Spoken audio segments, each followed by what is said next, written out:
All right, everyone, welcome back to another Vendetta Sports Media Daily Show. It is your beloved Tuesday crew once again. I apologize for the in and out over the past few weeks, but I am here with the one and only Matt Hannafin. How are you doing, Matt?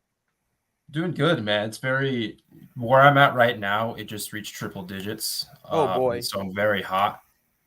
Uh, but yeah, I'm doing all right, man. How about yourself? pretty good. I'm in a place where there's no air conditioning, but I'm not That's not quite great. not quite in triple digits. But obviously, you gotta take what you can get and make it work. But Thankfully, speaking, I'm in dry heat, and so it's not like 100 degrees or near yeah, 100 degrees. I don't think it's 100 degrees today. I think the high is supposed to be like 97, 98, but that's it's good. been 100 degrees. Wow. But it's not like humid heat, That's the thankfully. worst. That's what it is by me, unfortunately. Just But every time you walk outside and you just instantly humid heat is you terrible. just turn into a It's ball of sweat. terrible. It's awful. But Yeah, but no, speaking I'm gonna say speaking of awful, why don't we just start with the New York Yankees right now because they are just I am at a loss for words by how much this season is cratered. And Uh, who knows? yeah, it's not going. It's not going great. Like I wish I could give you a happier, optimistic uh, vantage point or viewpoint, but right now it's. I mean, before we get into everything, I have some for you in regards to that. But like they are last place in the AL East. They are 9 games back of the Tampa Bay Rays for first place in the division. They are 2.5 games back of the Astros. Uh, oh man, like it's just been such a chaotic season, and I really don't know what to say at this point. Like last night wasn't. I mean, they're what 1-3 since the beginning of the All Star or since the start of the second half of the season or second half post All Star break. Um, we're 2 weeks away, exactly 2 weeks away from the trade deadline. Um, but I mean, do you want to talk about last night, or do you want to? Where do you want kind of want to I go with mean, this? I'm kind of at a loss for words again. Just like I said earlier, It's I showed you it's a so brutal to watch every night, dude. yeah. It's just So bad. brutal. It's bad. Like, and the offense is just like it just completely disappeared. It's vanished. And obviously, Brian Cashman has come out and committed to getting more consistent offense out of left field. But I think it only starts there. That cannot be the only problem area to address. Obviously, we see the bullpen is It's just not in such shambles. Especially you see guys like going out with suspension, and you see Cordero. especially in the Colorado series, it just yeah, dude, it's brutal. I mean, again, like Colorado, it's hard to judge a 3 game series in Colorado. I mean, yeah, the Rockies stink, and so yeah, in theory, you should be able to beat them. They haven't been playing well at all this season, even at home. But like when it comes to like the pitching, it's so hard for me to judge it because it's Colorado. Um, and like the elevation, like it's so funky and weird, to where it's just like I don't even like giving it a pass feels like too lenient, but it's not like I'm not completely just being like blow it up, but like just in general, the offense, at least in the first game, I was going to say the first 2 games, but really the first game it sputtered, but then the final 2 games of the series it was better. But like again, as we talked about, the pitching wasn't good. Um, Yeah, Still, and then last night with their opening game against the Angels, like Severino pitched well. Um, they ultimately didn't walk Otani in the seventh with the game on the line, even though there was still like there was a guy on first, Mickey Moniak was behind him, who's been better this year. But at the same time, it's like I don't want to pitch to Otani really at all, especially when he's the tying run. He gets a hold of one, yeah. ties the game, and then they ultimately walk it off in the what ninth, 10th, I can't remember. I think it was extra. I think it got into extras, and Yeah, it was the 10th. yeah. At least down the stretch. I mean, I don't know I really at this point I don't know what's happened to Anthony Rizzo. I know he's just completely Um, disappeared. he's been bad for 2 months.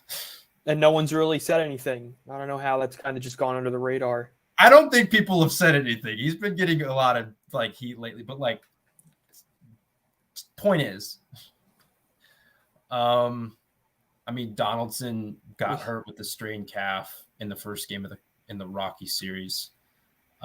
He's now probably going to be out for the season. I mean, they just called Peraza up, and Peraza got on base all 5 times yesterday, something like that. Yeah, he's had a good start to life so far in this season. But it's like, I don't know what to say, dude.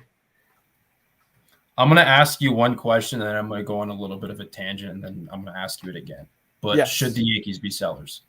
So I actually want to answer that with a little photo. So my answer is yes. I think at this point in time, you see Aaron Judge, and this is a point where he may return this season. But when you see reports that he could have off-season surgery on his foot, I just don't think in a guy, and especially, you just see how much of a hole the Yankees have dug themselves in. They need him to be the guy he was last year that hit 62 home runs and hit 310 average and all of those things. And I just do not think, obviously he was a man on fire to start the season up until that Dodgers series in the beginning of June. But I will just quickly show you this before your tangent.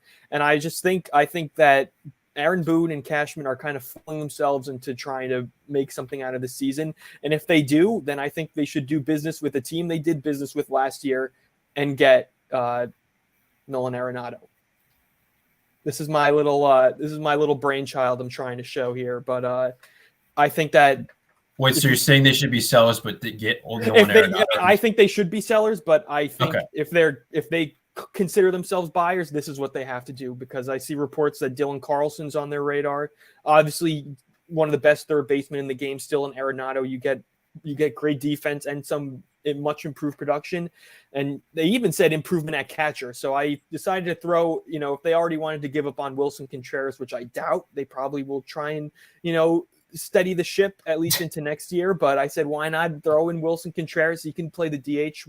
And Stanton can be in right field while Judge is out. And then also had Jordan Hicks in there, because I'm sure they are looking at bullpen help. And again, this is just a very quick, 5-minute trade machine thing I made up. But Matt, I will say that the floor is yours. I'm going to remove this and go right ahead.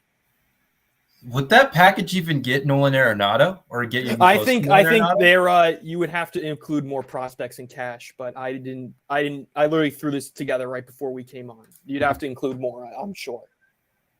Yeah, that trade would never happen. Yeah.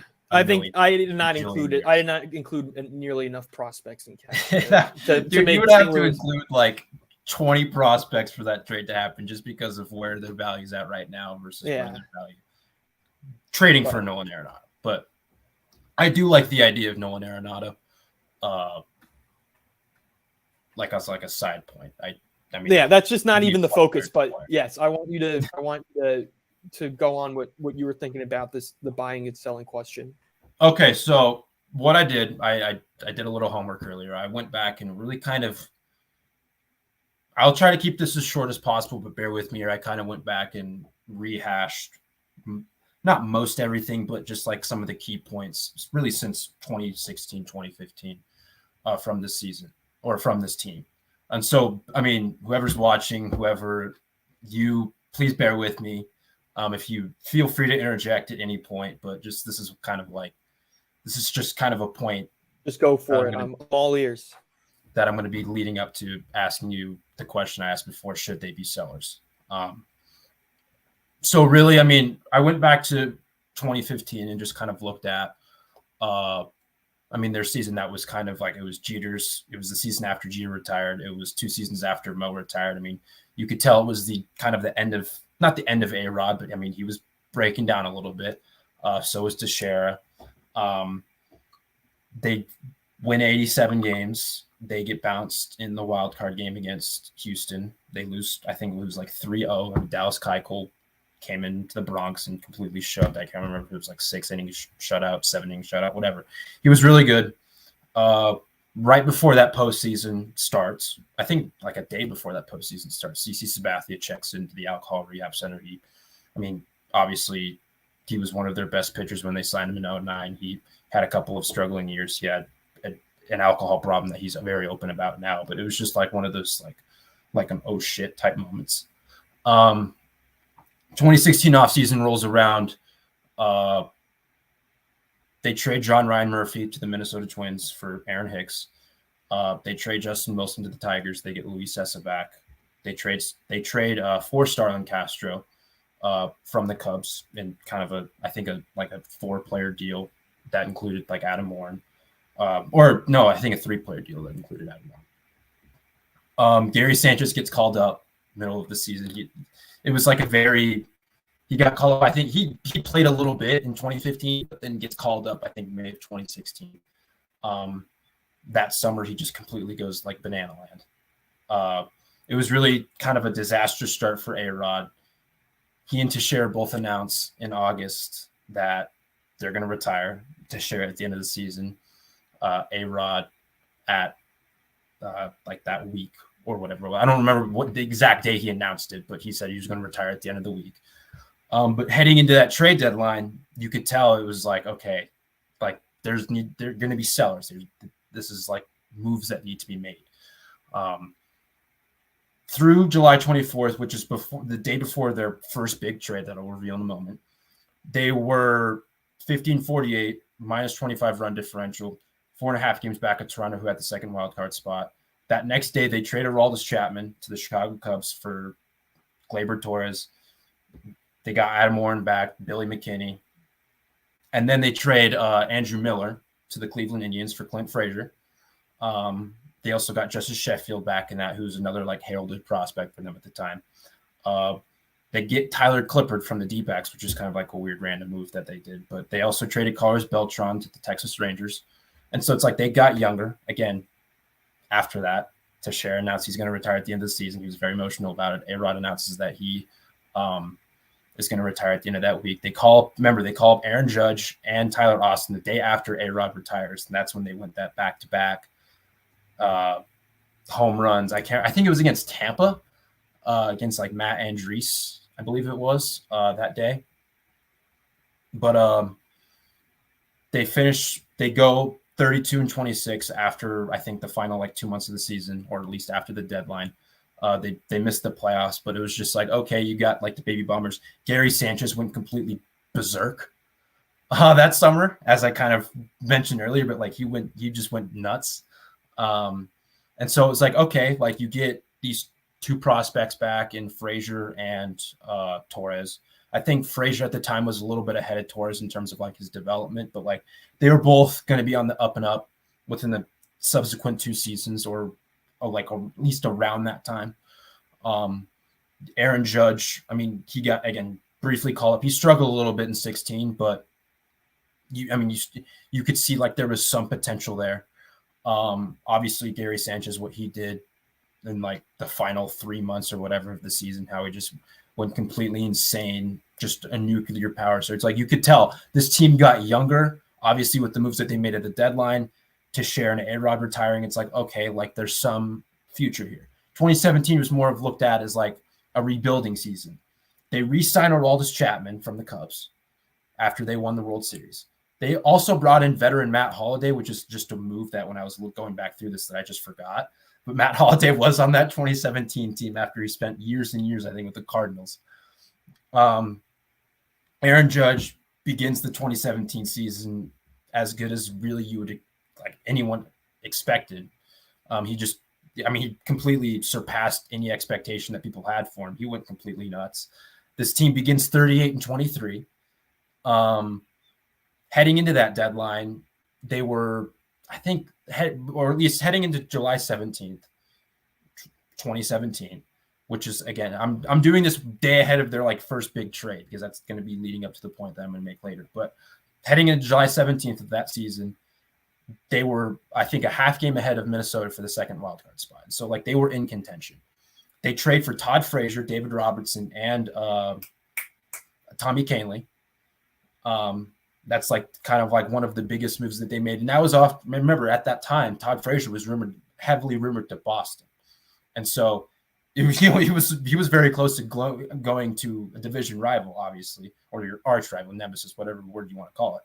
but like that was like a good move. He was a good culture set. I mean, he didn't really play that well, but he was like a good defensive third baseman. Remember, they had Chase Headley, who significantly struggled. I mean, Greg Bird and Tyler Austin weren't playing well at all when they were on the field, and so it's just like you could play third, first, whatever you wanted to play. But then they also went out and got Sonny Gray, and it's like, considering they were in this kind of contention state, they went for probably one of the best, from what I can remember, or the best pitcher on the market at the time. And so they go 34-24 after that deadline. Sonny Gray pitches well. They also got that was actually season. They went 34-24. They win 91 games. They get bounced in the ALCS by the Astros in 7 games after they were up 3-2 in the series already. But like, again, this was the season where it was like, okay, they surpassed expectations. The Baby Bombers were playing well outside of like, at least like Frazier and Frazier played, I think, a little bit in 2017, but like Glaber wasn't like up yet, but they were coming. Like, this was like, okay, 2018 was scheduled to be the year, or at least the year to like really like break out. And boom, they get Giancarlo Stanton. They trade the trade for Giancarlo Stanton was like one of those where the hell were you when this happened type trades, because it was, again, he requested a trade, I think, like 3 days prior. He had like the Giants. Or actually, no, I don't think he had the Giants. He had like, it was like the Cardinals, the Dodgers. Like, he had like a few different teams on his, I guess, trade request, because I think he had a no trade clause at the time, if I can remember correctly. Or like these were the teams that he would accept it from. The Yankees were one of those teams. The Yankees trade for him.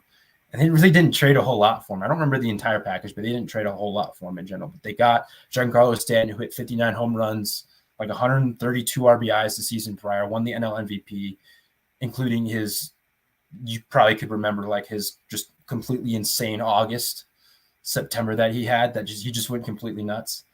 And then 2018 comes. Yeah, totally believe that now. 2018 comes, and so they're really behind Boston the entire season, right? Like, they're behind Boston. I mean, Boston starts 18-1, 18-2, whatever it was. Boston, who signed JD Martinez in the offseason, Mookie Betts just completely dominated the leadoff spot. They're really behind Boston the entire season. I don't think the Yankees led by 2 games the entire season in the division. So like, they have that. Remember that mid-April fight where Joe Kelly somehow misses, and yet they still crown him as being like the fighting champion of the world. It's like, no one. Tyler Austin connected with the most punches in that fight. He connected with like the third base coach or whatever it was.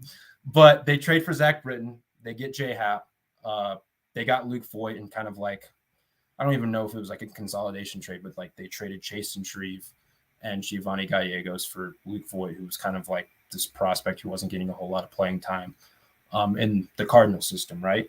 They get Lance Lynn from the Twins. They win 100 games, but they get bounced by Boston in the ALDS. Then 2019 comes, and it's just like, okay, like 2018 was a little bit unfortunate. The Red Sox were just really good the entire season. They won 118 games, won the World Series, had the best season in their franchise's history, probably. And then 2019 comes, and it's just like, okay, like, try to put it together. They trade for James Paxton. They add to the rotation that they added to the year prior. They brought in Troy Tulowitzki, which was like a really weird veteran move that I don't even think he lasted past April, if I can remember correctly. It was a total blur. I agree. Yeah, it was like, when that happened, it was just like, what? Like, what? Why did that even happen? They re-signed a bunch of players. I mean, they re-signed Britton, they re-signed Gardner, they re-signed Happ to that 2-year deal after he went like 6-0 or 7-0 with like a sub 2.5 ERA or something like that. He was really good for him down that stretch, and with the exception of game 1 of the ALDS, when the Yankees needed him to be good against Boston, he was not good at all. They trade Sonny Gray to the Reds after he flamed out in 18, and this is the introduction of DJ LeMahieu. And like, we got DJ LeMahieu at the time, and it was just like, okay, like, he's a very good contact hitter. Like, I was a little bit higher on the acquisition at the time, but I knew it was like the consensus was like, okay, like, how would he kind of fit into this? because they needed like contact bats, and he was a guy who provided that contact bat. Injuries galore hit the beginning of the season, but they get insane contributions from Mike Ford, Cam Maben, Clint Frazier, Gio Urshela, et cetera, et cetera. They don't make any moves at the deadline, despite being 7.5 games up in the division, only 1 game behind Houston for the best record in the entire AL. And just everyone just completely goes berserk because it's like the Houston also got Greinke. Remember that happened like That's 15 right. minutes after the deadline clock hit. It was like, oh, Greinke's to the Astros, and he was one of the hottest pitching names on the market then. And so that happens, and it's just like everyone's completely losing their minds. And that, I mean, obviously they get bounced by Houston. I believe it was in the ALCS in 6 games, I believe it was. 6 games? It was a game 6, yeah. That infamous Altuve home run off Chapman.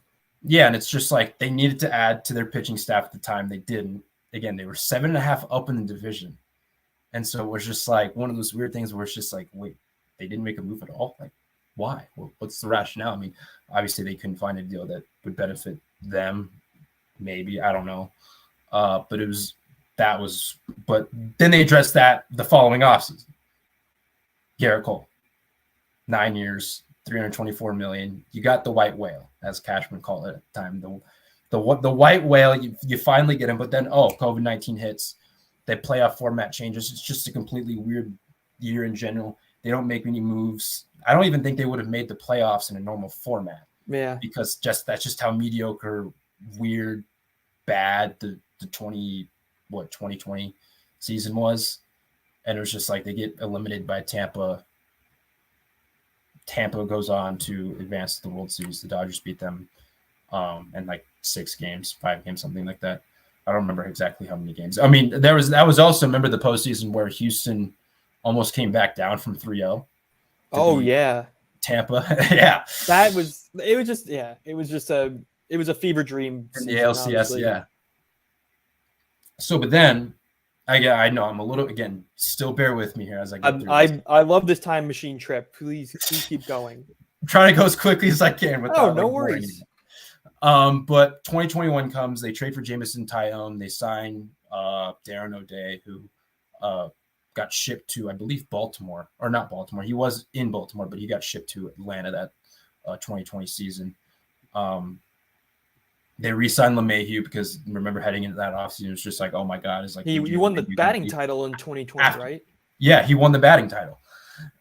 After nearly, I think, winning the batting title in 2020 or 2019, excuse me.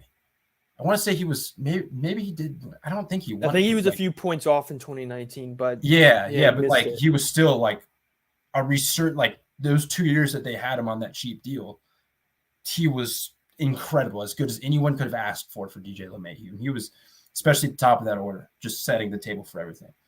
2021, they really just underperform, and they kind of show what happened in 2020. They begin 41-41. They're 2.5 games back of Oakland for the second wild card spot heading into July 29th. They make those moves for, I think, Clay Holmes on July 26th, which was like, no one really knew who Clay Holmes was at the time. But when you looked at his baseball reference page, it was just like, this guy was awful. Like, why did they trade for him? Obviously, they saw something. Matt Blake, yeah. But they also no pun intended, but they swing big for Joey Gallo and Anthony Rizzo at the deadline. And both of those moves, I mean, I was obviously higher on Rizzo than I was Gallo at the time, just because it's like we knew what Gallo was. I guess it's also easier to say that in hindsight, but at the time, Joey Gallo was awesome. And so it was just like, okay, like that's a move that his swing was tailored in theory for Yankee Stadium. So was Rizzo's. The Yankees needed first base production. They needed an extra outfielder. They also got the Heen dog, Andrew Heaney, who was a complete disaster for them. Then they completely just end this. They end the season well, but they get bounced by Boston in the wild card game. Then the 2022 season comes, and so it's like, okay, you get a full season of Anthony Rizzo, you get a full season of Joey Gallo, who was a disaster after he arrived in New York. this is another, like, for me at least, it was a where were you when this trade happened because of just how confused I was by it. But it was the Gio Urshela, Gary Sanchez, Oh for my Josh gosh. Donaldson, IKF, and Ben Rortvedt. And it's just like, in hindsight, that trade helped nobody. Yep.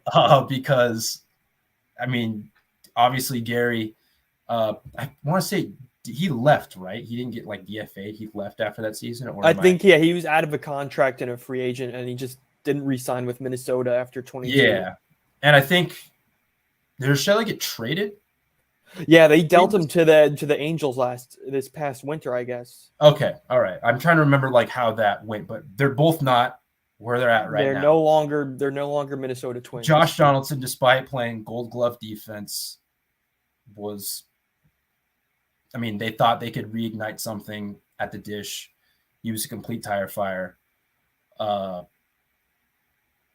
Where is I going to go? IKF has probably, especially after winning a Gold Glove in third base, I think like a year or two prior, they put him at shortstop. He was a complete disaster. Ben Rortvedt, who was expected to be like, I don't want to say like an up and coming catching prospect, but he was a guy that they acquired as, I guess, extra depth with Kyle for taking on, I think for Donaldson's contract, that was kind of yeah, and it's like they also signed Jose Trevino before the season started. That's right.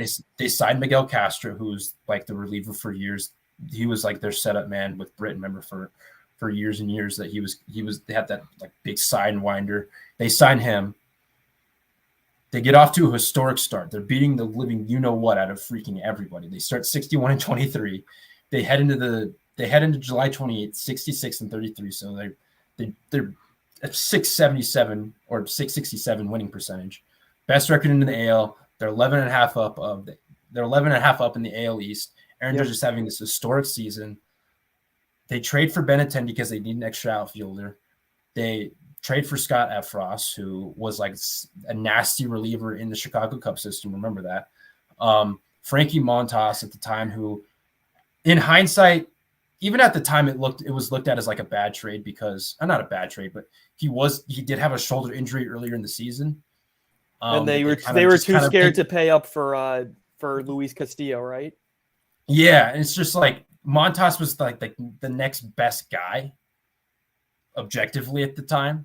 But again, I want to say it was like in like May or June, he hit like the IL because of like a shoulder injury. And apparently it didn't fully heal. You could tell after he arrived in New York that he wasn't healthy and he completely underperformed. That was not like a good season for him at all. He ultimately came out in the offseason and said that, yeah, it wasn't healed. And so awesome in hindsight, right? They make the deal in that deal, they get Louis Trevino, who's fine for them. They made one of the weirdest moves that you could make on deadline day that everyone was just like, what? Like minutes before the deadline ends, Jordan Montgomery for Harrison Bader, and we're just like, huh? Like Bader's a fine player, couldn't stay healthy. He was, I think, injured at the time that they acquired him.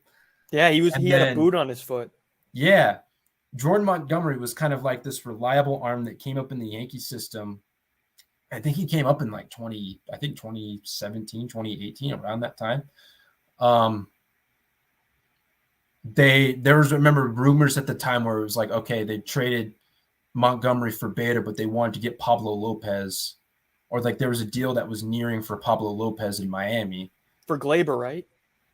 I think it was for Glaber. Now that you mentioned that, but they were still 11.5 up in the division. They were obviously buying. I mean, that was the first year of the third wild card spot. It didn't matter anyways.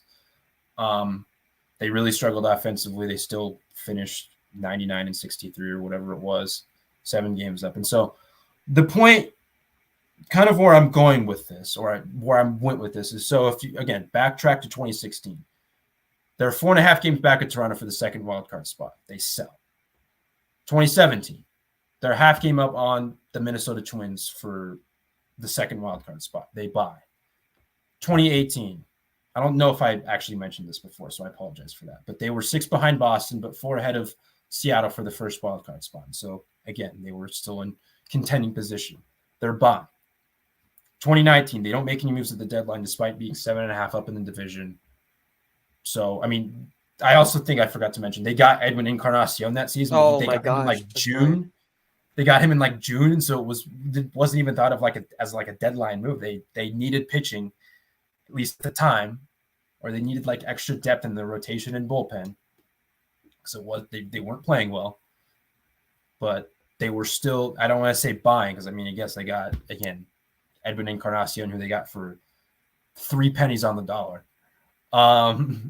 They really don't make any moves at the 2020 deadline. Again, weird season. Just chalk that up to COVID.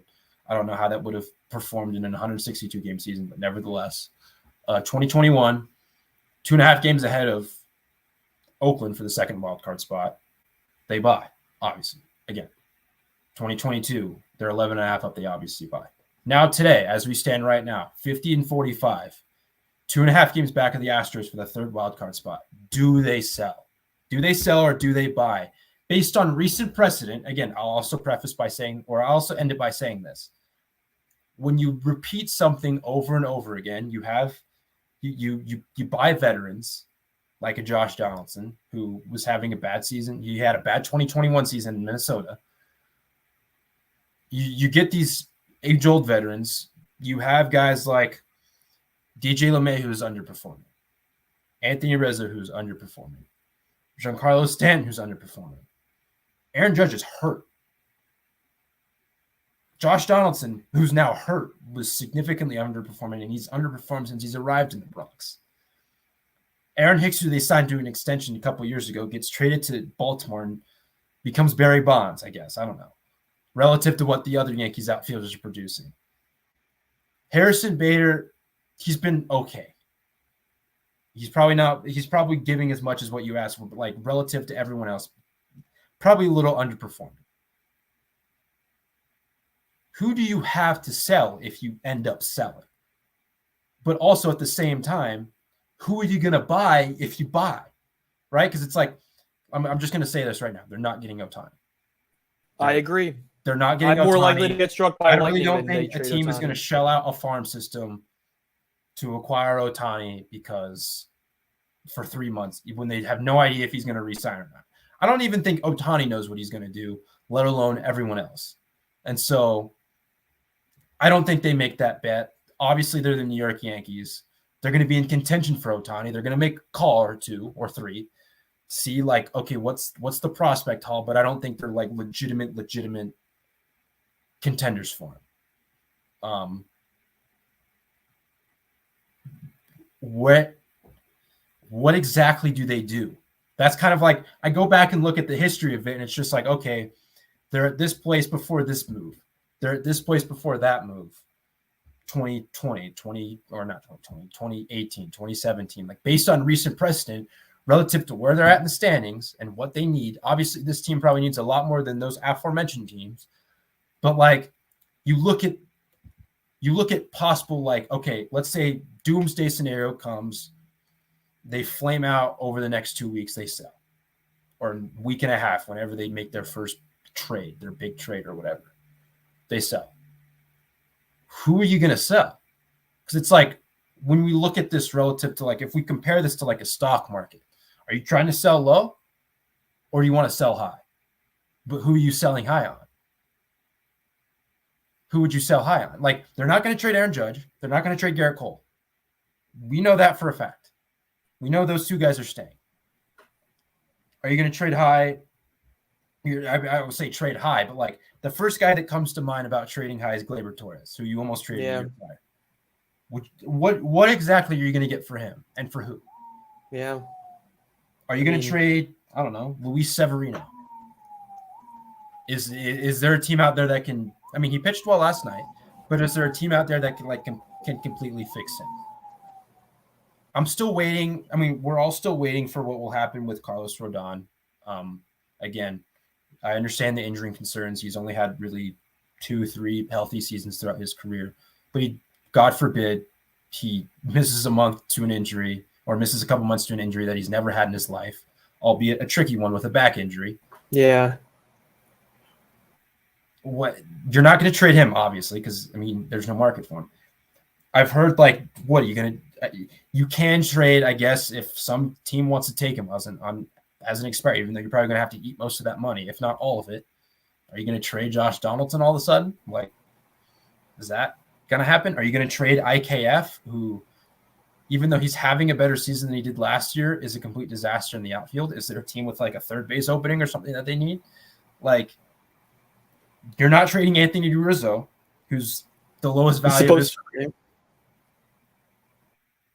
Again, like, you're not trading Harrison Bader, I don't think, because, again, his value isn't particularly high unless if a team is in need of an outfielder and you just feel like selling him off. Are you going to trade Clay Holmes? Are you going to trade Wandy Peralta? Are you going to like Clark Schmidt? Who are you getting for these guys? That's kind of my point. Like, who, if you would decide to sell, who are you getting for any of these guys? You're probably not getting much. You're probably not getting, because it's not like you're not getting like a prospect haul like you were for Chapman in 2016, or you're not getting some big prospect haul that you got for Andrew Miller like you traded in 2016 again. Like, you're not getting top prospects for these guys.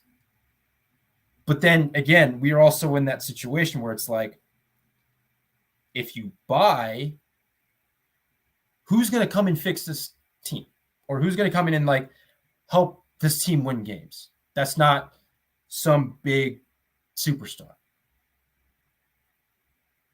I mean, there's probably going to be like, this is a very interesting position because it feels like they're not able to make any moves that I think puts them over the top without giving up a lot in the farm system, which again, they can do. I mean, obviously I don't think you're going to trade Dominguez unless it's for like Ohtani. I don't think they're going to trade Spencer Jones, who's a rising prospect in their system who they drafted last season. I don't think they're going to trade him. I don't know if they're going to trade Austin Wells. I mean, who are some other prospects? Who are some other prospects like that they could? I mean, it's tough that it's like you it's kind a of see damning where I'm indictment going at of the with Yankees this, right now. Struggling to come up with, we can't even come up with, the farm is so depleted relative to other teams. You see, Tampa, you see Atlanta, you see Houston, they're big buyers. Farm, and it's like Baltimore, like, you're cutting out a bit, by the way. Go on. I'm gonna try to my connection.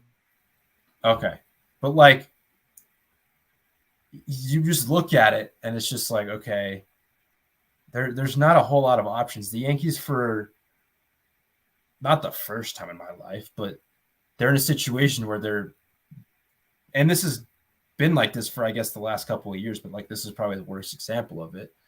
They're in purgatory. I guess I'm by myself now. Hello, everyone. But the Yankees right now are they're in a purgatorial situation. I mean, the Boston Red Sox are red hot. The Baltimore Orioles are red hot, and they're young and they're fun. The Tampa Bay Rays, I mean, they've been struggling a little lately. Towards the end of the break, I think they had that 1-7 losing streak. They're still, I think, a game or two up in the division, if I can remember correctly. But like, the Yankees are in a situation where it's like they have these guys, but it's like, if you're going to sell high, you would have to trade Judge and Stanton, or not Judge and Stanton, Judge and Cole. But you and I both know, you, the viewer, me. Oh, okay. Welcome back. It's been my internet is just completely giving up on me right now. Okay, I was just pretty much saying, like, for not the first time in my life, because it feels like it's been like this for like not the last couple of years, because obviously we saw what happened last year, but like, there's been a couple instances in my life, at least with this team, where it's like they're in a purgatorial situation, where it's like, I don't know what the best thing for them to do right now is. That doesn't mean you sit on your hands and don't make any moves, but like, again, you're not in a position to, like, are you going to, and a couple other guys who I think have years of control left, like Clark Schmidt. Are you going to trade Clark Schmidt? Someone want Kyle Higashioka?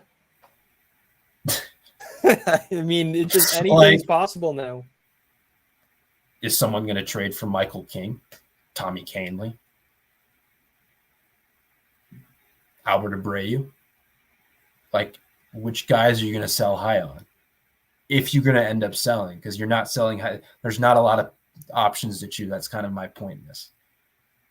If you are going to sell, like, I don't know if you saw the discussion that, or the Daily Show that Jerry and I did last Tuesday, but we did a little segment at the end being like, who are some teams you're keeping an eye on at the deadline? And like, we kind of know who's selling. Like, we know like the few teams who are selling. Like, we know that.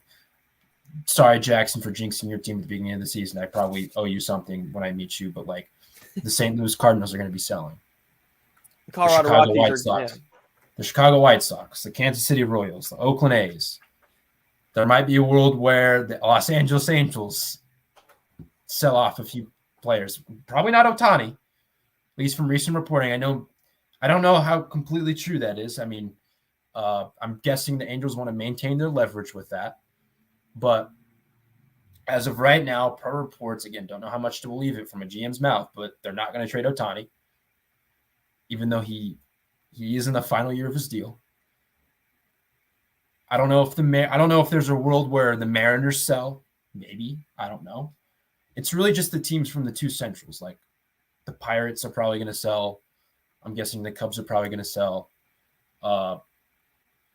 I hope the Reds go for it. I don't think they're going to sell, but like the Nationals, the Mets might be in a position to sell, which is like the weirdest thing ever, especially coming into the season with like the expectations. Again, I wasn't the highest on the Scherzer-Verlander combination or the duo at the top of the rotation just because of their age. I know Scherzer was phenomenal last year.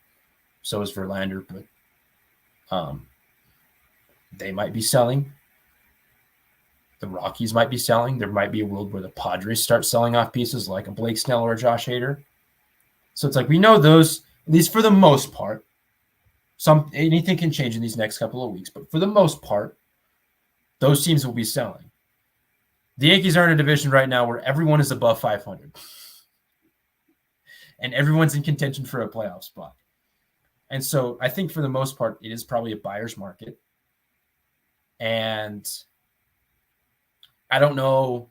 Again, there probably is, I'll say this, there probably is a couple players the Yankees will sell off. But I don't know if they're going to completely turn in that direction. Like there might be, like there has been for numerous amounts of seasons, like they did with Chase and Shreve, like they did with Tyler Clippard. Even though they are contending, or I don't want to say they're contending, but even though they are, I guess, in the chase, they're probably going to sell off a couple of players. But it's not going to be full-blown, let's just blow this thing up, because that's just not what recent history has told us. With the exception of 2016, when, again, their two best players, or not two of their best players, but like two of their better players in that time, at least in two previous legends, seasons, A-Rod and Teixeira, were retired.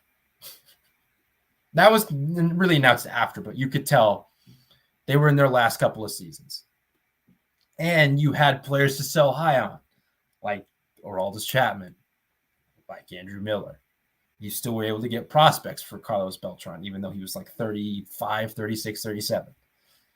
So maybe they were able to get something here. It wasn't like highly touted prospects, but they were able to get prospects nonetheless. They were able to get something for them.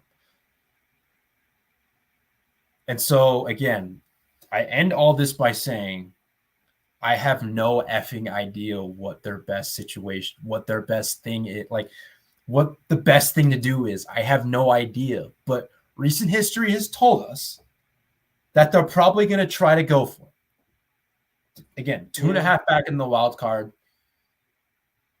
Everything that Boone and Cashman say, everything that Boone, everything that Boone, Cash, and Howell say suggests that they're confident in themselves, that they're going to go for it. I don't know how much of that is PR. I don't know how much of that is I don't know how much of that is really anything. I don't know how much that Damn. means at all with anyone. But it's just like they can't. Again, the couple of guys that they can sell high on are like a Gleyber Torres, who they nearly traded a year ago for Pablo Lopez. But do they have the balls to go in that direction? It's probably the right move. I'll say this right now. I've been someone who's been very anti-sell with like any of my teams. I just hate the prospect of losing. I hate losing more than I love winning. But that's fair. At the same time, if you're an organization that has done the same thing over and over again, and you're in a purgatorial situation, you're 9 games back in your division, you're probably not gonna win it, even though you are in contention for a wild card spot. Again, I always have to put that into perspective because it's like we're not 8 games back or 9 games back or 10 games back with the wild card. We're still 2.5, 3, whatever it is. But this team isn't good right now. And so you might actually have to sell off pieces to try to reset this thing in like a quick reset and a rebuild. I don't know if that's actually what they believe. I don't think that's what they believe, but here we go. Trey, I think it's like you said, Matt. I think it is a smart move. Nothing wrong with selling. It is a smart move. I'm just in my own fandom head. In my own fandom head, I've always been very anti-sell. And that's fair. It's the name of being a sports fan. It's like you said. I was anti-sell in 2016, even though it was objectively the right move. I was still like upset, even though I knew it was the right decision to make. Look, Matt, that's why I'm not a GM. I'm a Knicks fan. I'm used to my team selling before recently for the better part of the past 15, 20 years. They've been selling. And, it's just so difficult. And it's like you just said, like, in, purgatory, I think of it as just a really cruel catch-22 that the Yankees find themselves in, where it's either if you really want to stay in this season and try and take something out of it, then I think you got to buy big, because getting someone like a Randall Grichuk, getting someone like a Dylan Carlson, that's putting a Band-Aid over a chainsaw gash. It's not really going to be those guys, relative to what we've seen right now, those guys would have. I mean, they're improvements. They're right. Absolute improvements. But I think Derek Jeter was smart in saying, obviously, I don't think the Padres are going to sell. They're going to try and go for it with ownership. I think Juan Soto would be great. Again, I think any Yankees fan would think Juan Soto would be great. But I think we're at this point where if you want to buy, fine. Many people, including the two of us, probably acknowledge that it's not the smart thing to do, but you got to buy big. You got to remind people that this is the evil empire we're talking about.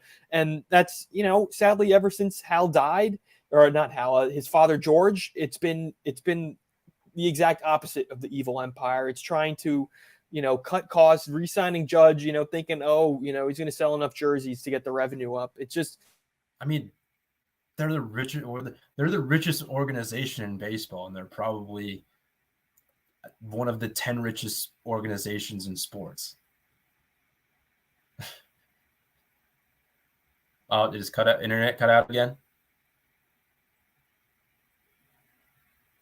Oh. I think his internet cut out again. So I guess I'm leading the helm again. But no, he's right. He's right. It would be Grichuk, Carlson. Your internet cut out. Sorry. Yeah, my internet's terrible. What were you saying again? I was like, you have a good 15 seconds.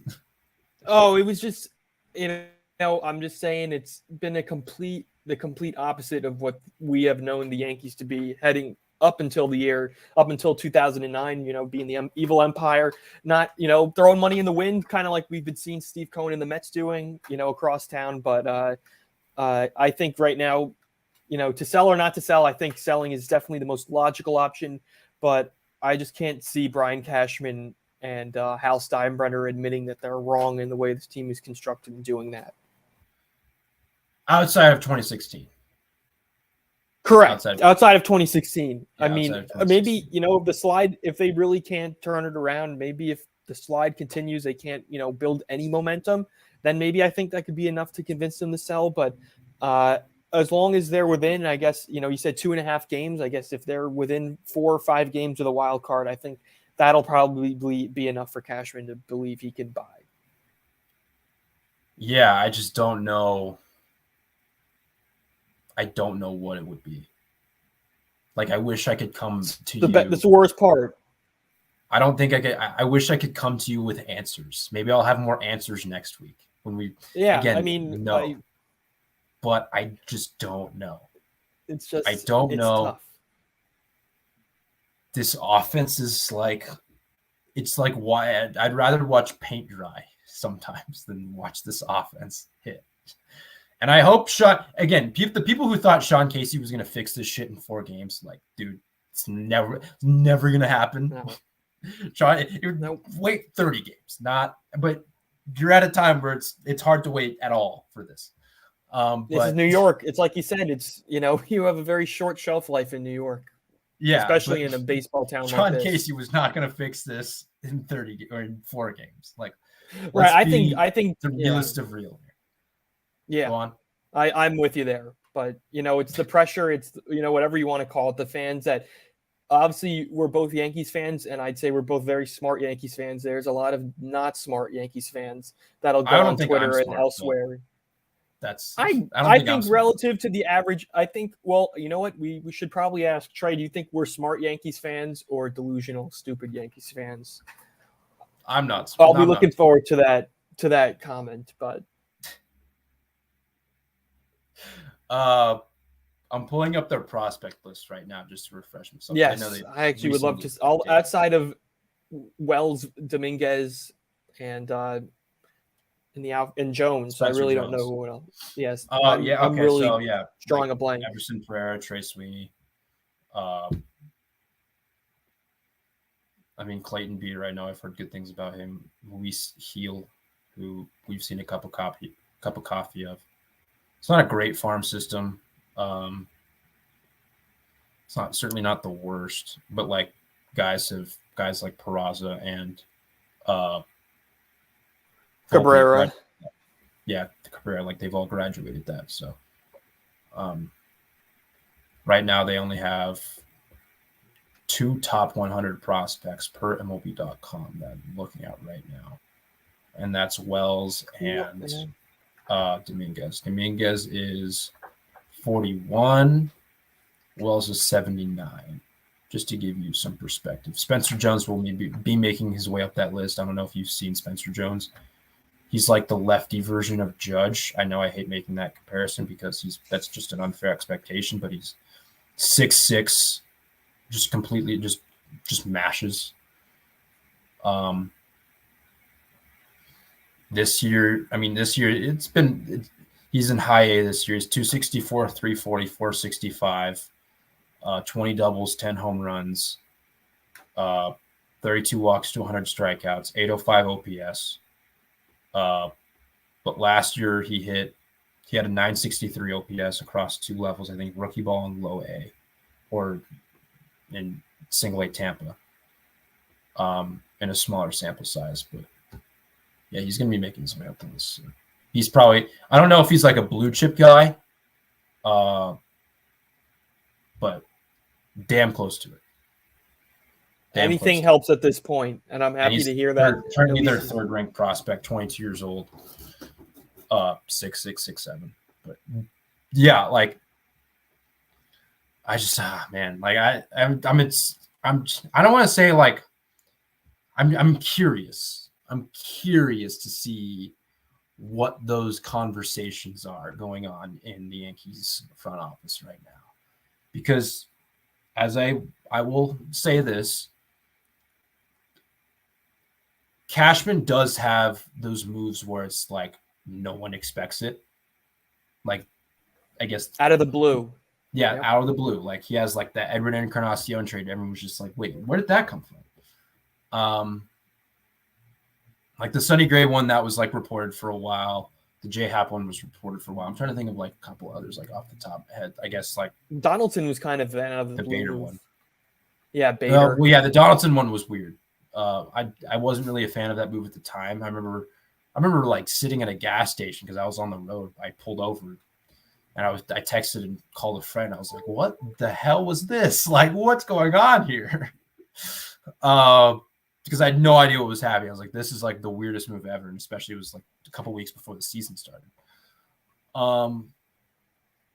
but yeah, that's kind of like my long form of this, because it's like let me pull up like their contracts. I know Glaber, I think, has one more year of control left.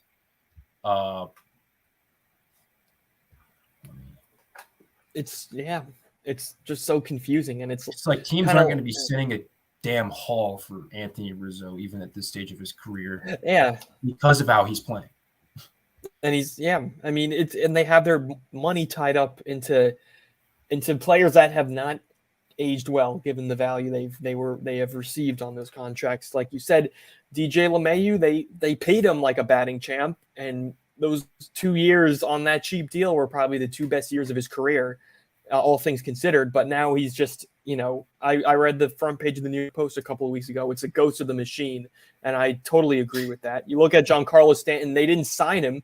He was already tied up to that mammoth 13-year deal when they acquired him back in the winter of 2017. And that is just looking worse and worse by the day. And, if I'm Cashman, I would probably start thinking about trying to ship him out to a team like the Dodgers and maybe paying down, some of that salary if it's even possible. But I really don't think that the Dodgers would sniff him at this age and this level of production. But it's just, I think you got to really try and put it. Go on. Yeah. Sorry. I mean, the Dodgers are just, yeah. No, go ahead. Oh, I was just going to say, like, the Dodgers are, like, very interesting when it comes to, like, reclamation projects. I mean, JD Martinez is a great example for this year. Yeah, well, it also helps reuniting with your hitting coach that you had in Boston. Yes, yeah, that's true. That's also fair. But there was, I can't remember who it was, but I saw someone, like, they were doing, like, their, like, fake trade predictions, like pinning guys to certain teams, like, just a few days ago. And one of the guys, I can't remember who it was, but someone pinned, like, Josh Donaldson to the Dodgers. It's just like, yeah, they could fix him. It's just like, that's probably, if you're going to send him one place, probably the place that you would send him. I don't know if they're in need of a third baseman, but regardless.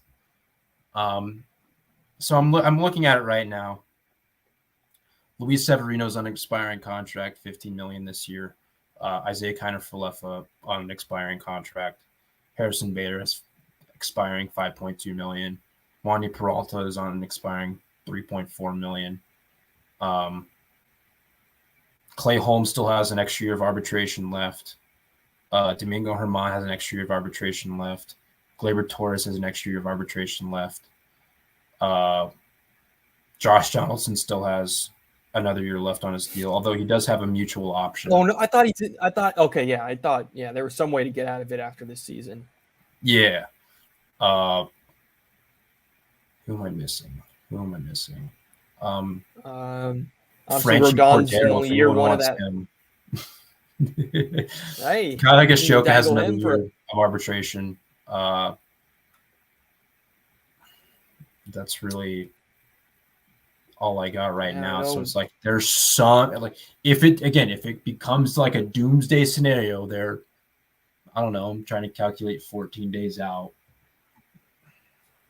If they're, I don't know, 54 and 55 or like whatever, they're below 5. They somehow become below 500 between now and the deadline, which is August 1st, 2 weeks from today. Maybe they hit the big red button. I'm not hoping for them to sell, but again, it might be the most logical move. I mean,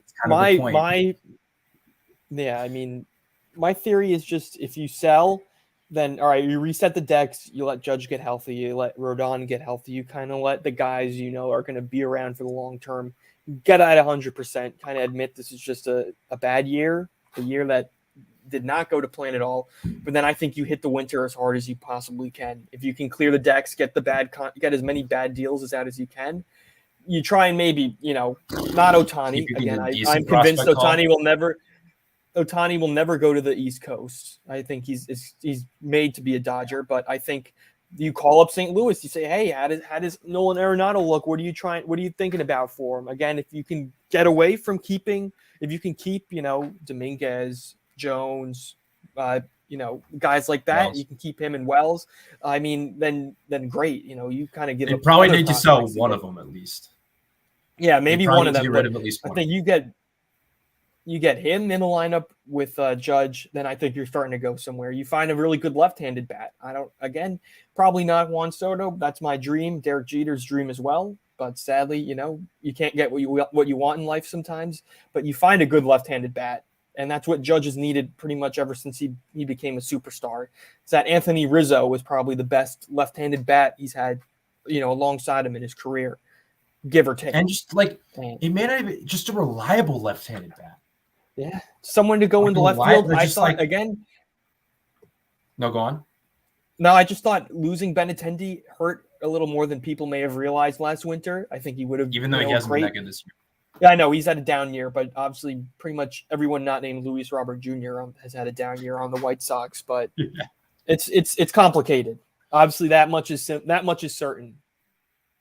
Yeah, and that's the team. That's actually the team that I pointed out to Jerry last week, being like the team that I'm watching, because it's like, are they really going to trade Tim Anderson? Like, he's had such a bad year, but like, I know he has dealt with, I think it was like a knee injury or something, like the very beginning of the year, and he just hasn't played well since.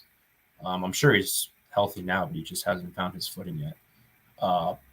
Maybe I don't know, but like that's a team where I'm just like, okay, they have. I mean, I'm guessing they're going to sell off Giolito.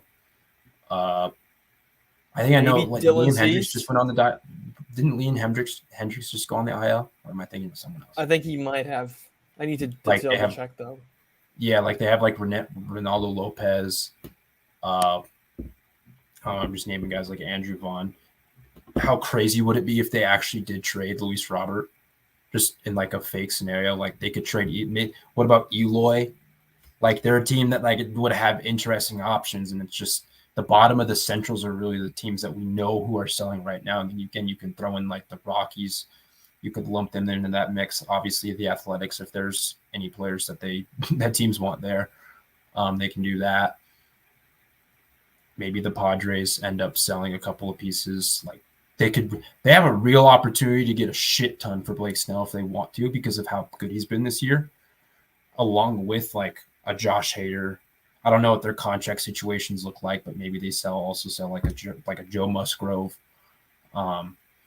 or maybe they actually do. I don't think they would, but maybe they actually do trade a Juan Soto or a Fernando Tatis or like Machado. I don't know. Like maybe there's a world where that happens, but regardless, it's probably going to be Soto if anyone, because of his contract. He's not locked in. I agree.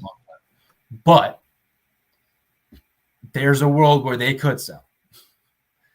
There's a world where somehow if they start playing poorly, like the Red Sox sell. I don't know. Even though they're a game up on the Yankees, they've been beating up on the bad teams. They beat up on the bad teams ahead of the deadline or ahead of the All-Star break, and they've beaten up on the bad teams since the All-Star break in a very limited sample. I think they won 2 out of 3 against the Cubs. They shut out the A's last night after having a formidable series against them before the All-Star break. They're playing some of their best baseball that they have this season, at least from like an offensive perspective. That lineup lately has raked. And so they're playing good ball right now. They're 51-44, and they might be in a position where they get pitching if they need to. Or, I mean, they need to, but like if they want to buy, High might be in a position to get pitching. I don't know who that would be, but they're in a position to potentially acquire someone, considering they are only, I think, a game and a half back of that third wildcard spot. There might be a world where the Mariners sell.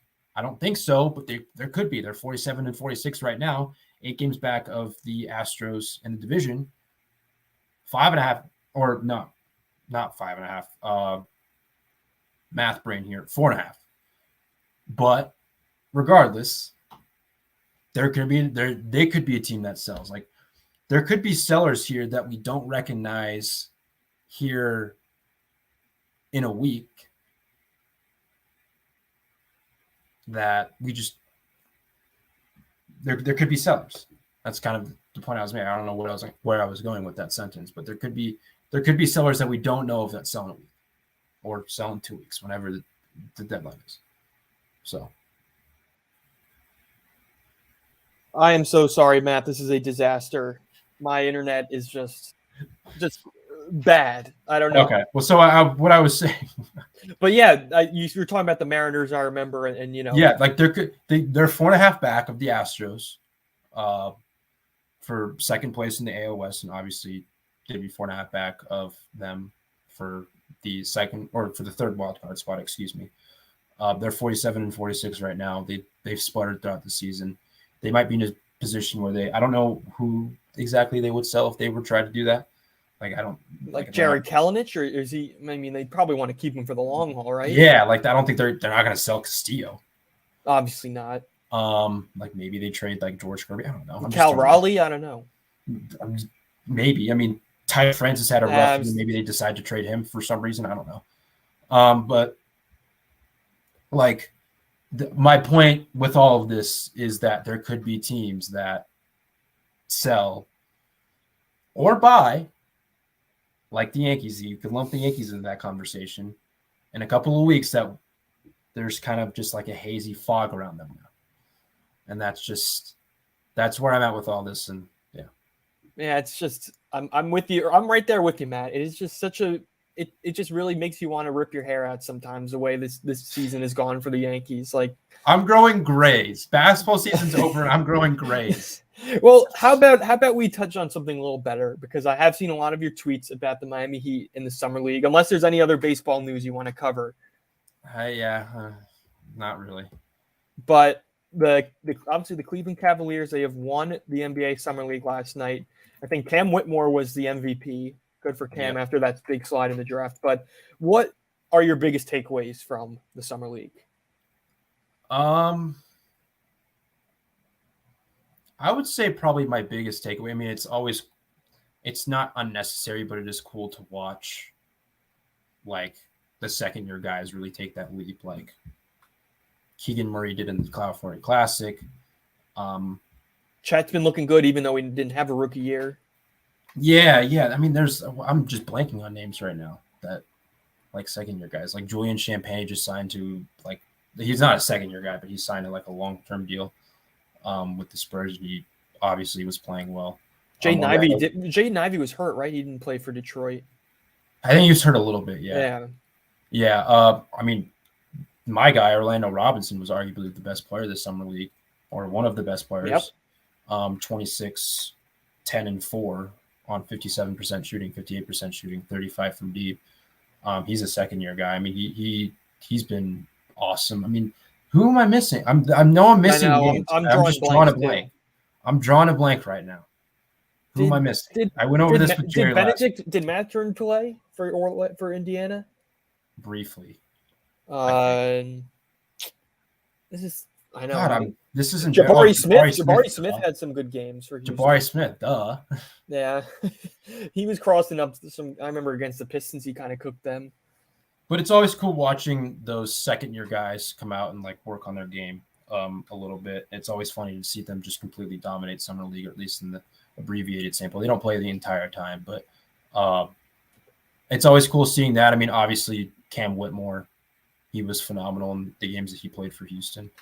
You could just see like the athleticism. He had one game where he had 8 steals, and it's like there's really like defensive, athletic, on-ball potential with him on both ends of the floor, at least in terms of like the on-ball like creation. I mean, not the best passer playmaker yet, but that'll come. I don't know if he'll ever get there. But you could tell like just him, his fluidity, his ability. He was a quick decision maker. He was getting to the rim with ease. And so, I mean, that was good to watch. I didn't love the Victor discourse after game 1. I know. They already blowed Max them. He's going to figure it out. I mean, he will. I mean, I think there was a lot of pressure on him. With the whole Britney Spears fiasco. Yeah. And it's like for him, like just build up that core strength, get bigger in the lower body. To withstand the physicality. I mean, there was times where he was getting pushed off his spots a little bit, but then when he was getting within 10 feet of the rim, it was just like, this guy's practically unstoppable. And it's like you're 7'5", being able to rise up over anybody. You really saw it go into effect in that second game. Oh, did you freeze again? This is a disaster.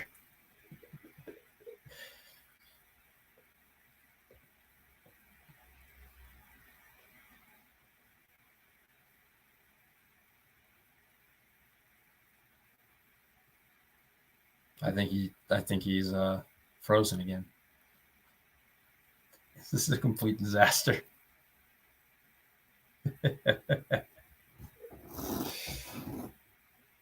Oh man. This is still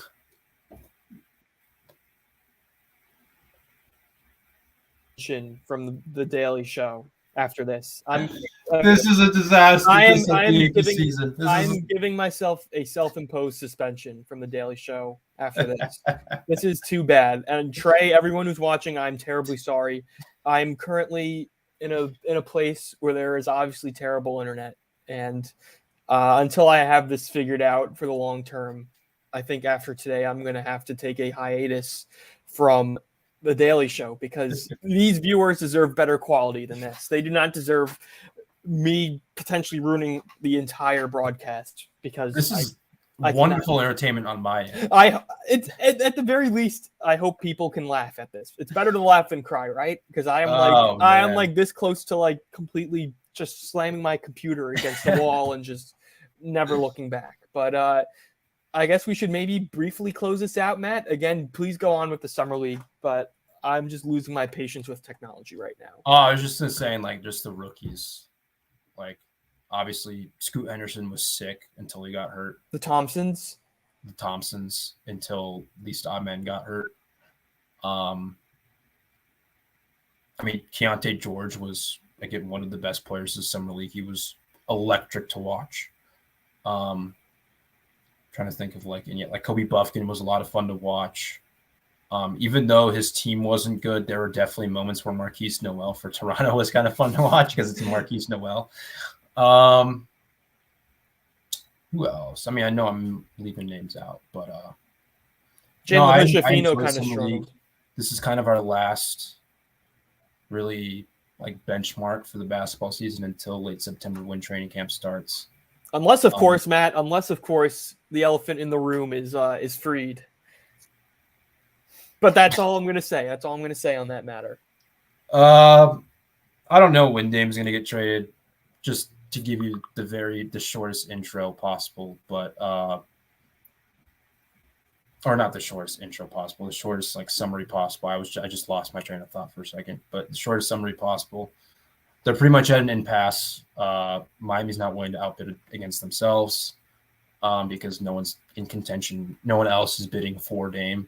Portland is trying to get other teams to make offers, even though those other teams know that Portland or that Dame will not report to training camp for anyone. Will not play for them. Yep. It would be a worst case scenario, I think, for both sides, Miami and Portland, if they go into the training camp with the rosters they have now. Because of the weird friction that would create. Like Tyler, I think, knows he's getting traded. I think he's upset that he's getting traded because, I mean, he's built a rapport with these guys. Obviously, he's what it reminds 4 me years of? In this organization, and he now knows his teammates are campaigning for Damian Lillard to trade him for Damian Lillard. So I don't think that would be great. I don't think it'd be completely great to bring Kyle back because, again, that situation went pretty sour. It felt like last season, even though he did step up in a bench role in the postseason. I just think those two guys know they're getting moved at some point for someone or the other.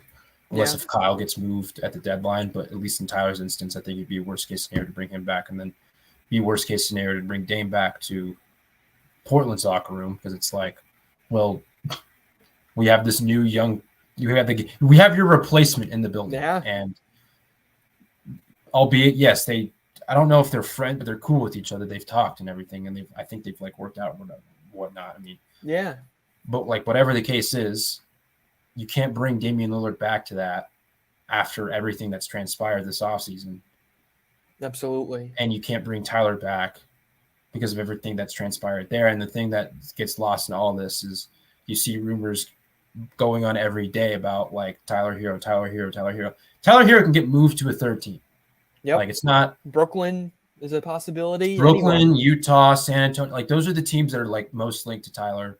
We've been over this before, but it's the same teams, it's the same noise. It's just Portland budging on an offer. And Miami wants to trade Tyler, get an extra pick so they can free up a couple others, trade those to Portland, probably with a couple more player assets. Yep.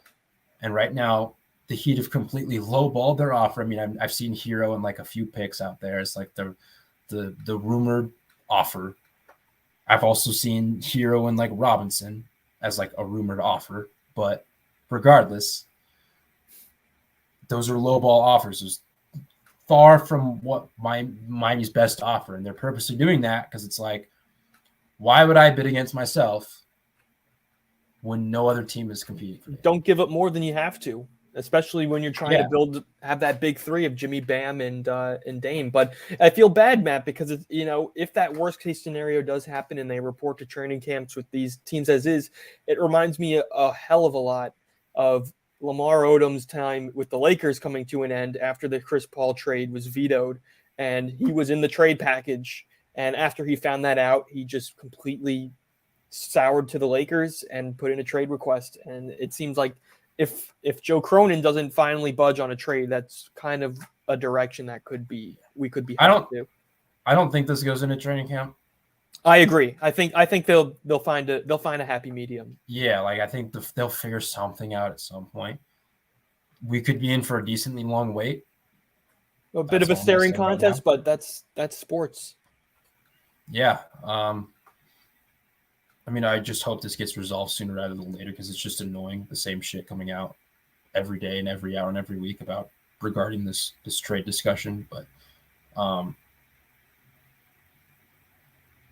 I just get this done as soon as you can. But again, it's really, I think it's Cronin not willing to budge on offers, and like the Heat know that, so they're not offering more than they. Pat Riley's a patient guy. Yeah, he's got a whole summer of drinking whatever his favorite cocktail is by the pool and just playing with his grandkids, I assume, and just the deal will come. I have no doubt in that. I think there will be a sense of urgency from both sides though at some point.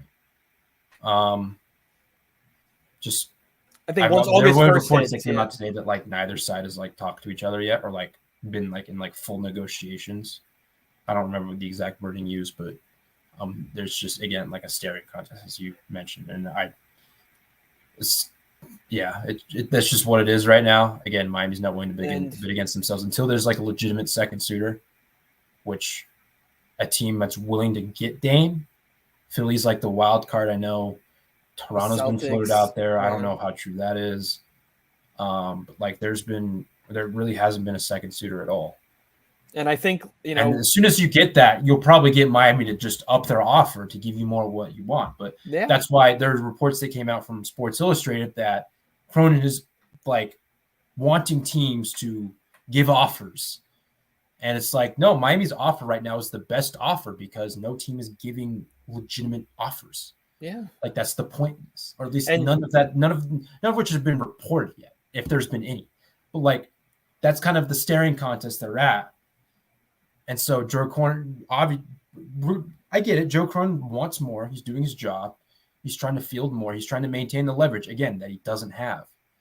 Exactly. And Dame's the man of his word. He's making it as difficult as possible for him to go to anywhere besides Miami Heat. Right. Like I know people made the argument like Dame is too loyal or too much of a good guy or like too professional, I think is the word that people have used. To sit out if you got traded to somewhere else, but it's just like he built up so much credit through his agent, that he wanted Miami and only Miami. His agent called other teams reportedly and told them, "Do not trade for Dame because he will not come to your place." And so it's come to that point, and so at that point, you're doing what you can as an agent to benefit your client, but at that point, I think there's legitimate. Like reasoning, they're not reasoning, but I think there's like evidence to suggest that there's credence to that. Like there's credence to like Dame not coming to your team and playing for your team. The agent himself, you have to think that's a pretty good source to this information. Yeah. And so it's like if Dame is saying that through his agent, probably some truth to it. And now, obviously, the media is taking it. There's the jokes about Damian, Woj being the Blazers' mouthpiece and all that. The Heat know that too. The Heat know that. That's why they're probably sitting there laughing their ass off reading these Woj reports, because it's like, we're gonna get him. Anyone, even I, small brain Matt, can tell that Woj is speaking through the Portland front office. It's not hard to discern this. Yeah, it's really not. A bit of a tinted lens of what the Blazers want, as opposed to what is going to happen. And I just think it's a matter of when, obviously. Sadly, so. Yeah. But other than that, man, do you have anything more to add? I mean, while my internet still holds, again, all we can do is wait and see what the Yankees do. I just am a sad better because I had one of my 2 legs hit last night, which was a Shohei Ohtani home run. But of course, the second leg was the Yankees win. Did you parlay it? I cannot have nice things in this world. Did you parlay it? Oh, we lost him again.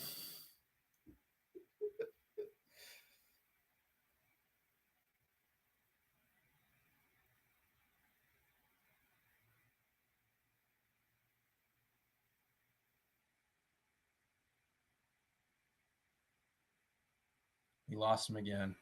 Well.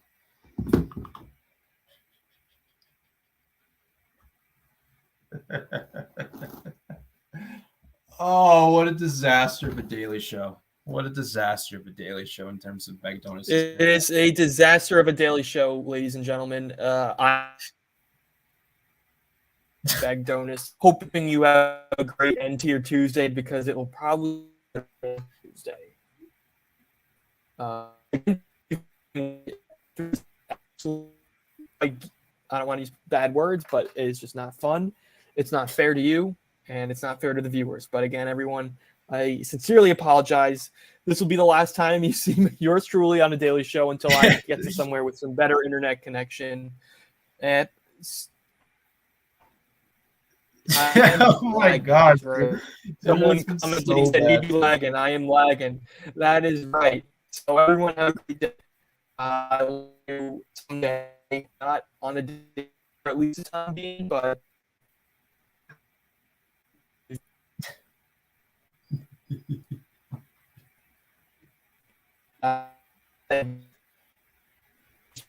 good. Internet. Oh man. It's in the 21st century. I think okay. But I'll talk to you soon. I'm gonna